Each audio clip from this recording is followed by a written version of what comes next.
Be sure to subscribe for more content. What is up, ladies and gents? Welcome to the BigBC Finance Channel, and today we're going to be talking about Luna Classic and what has officially been confirmed from Binance about what they're going to be doing with the Luna Classic 1.2% burn tax on their platform. Now let's get straight into this one. So just as a quick rundown of events that led up to this decision from Binance, basically around 12 hours ago from making this video, we had CZ Binance do an AMA here on Twitter, and there he got asked a question about Luna Classic and whether Binance was going to be implementing the 1.2% burn tax. And in that AMA, he was quite negative. He gave his own opinion about how useful this burn tax would actually be. But then afterwards, he came with this tweet here where he proposed an option to implement a feature to let users opt in for 1.2% trading fee. So it was kind of like a compromise between what the Luna community wanted and what CZ Binance thought. So this was met with some mixed opinions. However, it seemed like a fair compromise at the end, and so eventually CZ Binance got to work, and now Binance literally confirmed just a few hours ago that they are going to implement this opt-in button to pay for a 1.2% tax on Luna trading, and they've issued a 3-step roadmap as well as to how, if each stage is passed, then Binance would issue every single transaction of Luna Classic is subject to a 1.2% off-chain burn tax on their platform. So that's very exciting, and they've given us 3 steps which are highlighted down here. So step 1 was literally the title you just read. At some point, we don't know when yet, Binance are going to implement this opt-in button to give people the option to pay that 1.2% tax or not. So basically step 1, we're basically waiting on them, so we don't need to do anything for that just yet. But when that does go through, then we're going to move on to step number 2, and step number 2 is where things get a little bit interesting. So step number 2, when the opt-in accounts reach a holding of 25% of the total Luna Classic held on Binance, it will start to charge a 1.2% tax for all opt-in traders when they trade Luna Classic. This prevents people who don't hold the coin to affect the votes, which is very fair. Also gives the early adopters peace of mind that they are not the only few paying the extra 1.2. The tax only kicks in at 25% quorum. This should encourage them to opt in more easily. So it should be noted as well that step 2 has a 1-month deadline. So as the moment step 1 goes active and that opt-in button is live on the Binance exchange, then step 2 will be initiated, and there is a 1-month time frame for opt-in accounts to reach a holding of 25% of the total Luna Classic held on Binance. So the way we can pass step 2 is, of course, if you're already holding Luna Classic on the Binance exchange, and be sure to opt in to this 1.2% tax.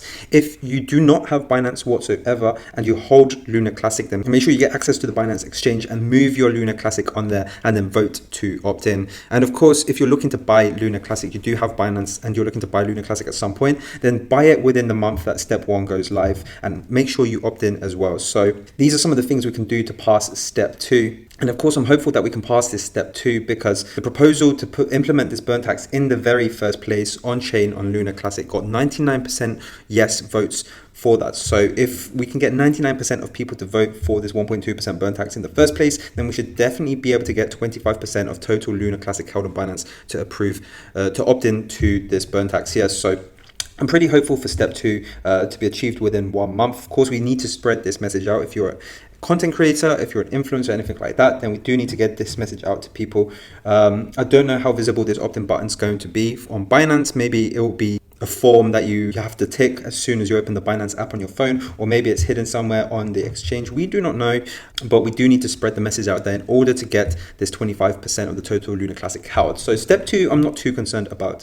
In summary, step 3, however, which thankfully has no deadline, is probably going to be the harder one, which is when the opt-in traders reach 50% of the total Luna Classic trading volume on Binance, it will roll out the 1.2% trading tax for all Luna Classic trading. This prevents large Luna Classic whales who may hold large amounts but don't actively trade to influence votes. So this one is going to be the hardest one because people who buy and hold Luna Classic are not going to be making up the majority of the total trading volume on Binance. Of course, this is going to be traders, people who buy and sell in order to make profit, short-term profits on Luna Classic. And in order for the people to be trading, they need to be profitable. And of course, if we have this burn tax in place, if they opted in to this 1.2% burn tax, then it makes them harder for them to be profitable. They add more risk to their trades because in this case, for example, if we bought in down there and we sold there, it's a 20% profit. Of course, Binance has its own fees. They'll have fees for putting money in, withdrawing their money, but now they've got this extra 1.2% burn tax when they buy and sell Luna Classic when they're doing these trades. So all of a sudden this 20%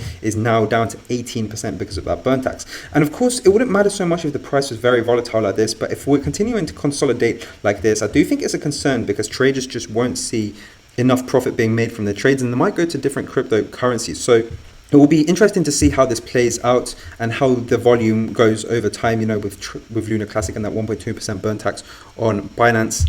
But if indeed traders do start to leave Luna Classic because of his 1.2% burn tax, then I do believe Luna Classic community need to implement some extra use cases, make Luna Classic very usable, such as an NFT marketplace, for example, where people will have to buy Luna Classic through Binance, for example, in order to buy NFTs on Luna Classic. Things like that. We need extra use cases that will give all opt-in accounts on Binance a reason to be trading, to be buying Luna Classic, to be selling Luna Classic, and to be constituting this trading volume. Of course, in honesty, I do expect this to take a while, and the best thing for step 3 to get past it will be, one, attention from people. So yesterday we saw CZ Binance talk about it. He's got 7 million Twitter followers, for example, and lo and behold, the volume goes pretty crazy after he speaks about it. So we just need attention to Luna Classic in order to get this trading. And of course, we need those users to be opted in traders as well. So we need awareness from day one. So basically, as soon as Binance implements this opt-in button, we need everyone making sure that they opt into that button, because this only counts, step 3 only counts for opt-in traders. So if they're not opted in and they're trading the Luna Classic, then it's pretty pointless,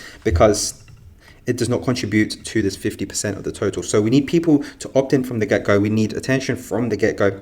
And we need good use cases for Luna Classic that makes people want to buy and sell Luna Classic, particularly from the community themselves. Of course, so with step 3, I do think we can reach it. I do think we can pass it, but I don't think it will be a short-term thing. I don't think we'll be able to reach this within weeks of having done step 2. I think this is going to be a multi-month play, at least 2 or 3 months down the line. Definitely going to be a longer-term goal, this one. But when we do reach that, then this is going to be epic, because remember, Binance does hold 34% of the total Luna Classic supply. So if they're burning 1.2% every single time a transaction is made on Binance, that is going to really speed up the supply burnt. But it's not a short-term game. This is going to take a while. So if you are invested into Luna Classic because the supply is going down, don't think you're going to make profits quickly. I do expect the price to be fairly flat for the next few days, for the next few weeks, and maybe even the next few months, But eventually, when that supply goes down,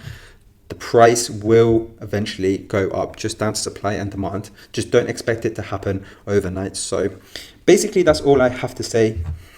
We've got this 3-step process here. Step 1 is on Binance, and then step 2 and step 3 is on the Luna Classic community, and how much they can bring attention to the blockchain and how many use cases they can give to Luna Classic to reach its target on trading volume. So that's pretty much all I have to say. Hopefully you found this video helpful. If you did and you're not yet subbed, be sure to subscribe, be sure to like this video.